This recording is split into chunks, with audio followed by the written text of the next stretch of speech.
Yesterday I did something I hadn't done for 2 years. I went to a movie.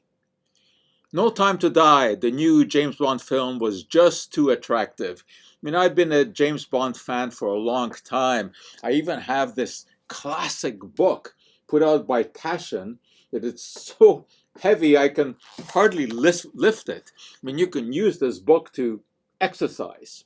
Anyway, I really like James Bond. So I went to see the movie in IMAX.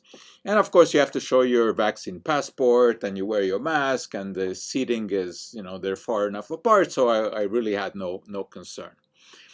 It's actually a pretty good film. I would not rank it equal to Goldfinger, which for me is the definitive James Bond film, but I like Daniel Craig, and the movie is pretty good. There are a lot of chase scenes, motorcycle scenes, car chase scenes.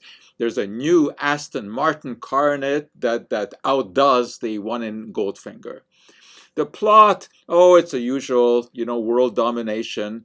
The villain, Lucifer Safin, quite a good name for a villain, wants to dominate the world, and he's going to do away with people that he doesn't want around. And this is where some novel technology, very questionable, comes into play. He has designed a solution that contains nanobots that can infiltrate the body and attack the DNA of selected people. It recognizes DNA of the ones that he wants to do away with.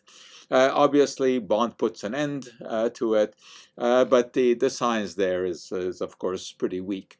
But there is one interesting little scene in there where I did like the science. It actually had some possibilities.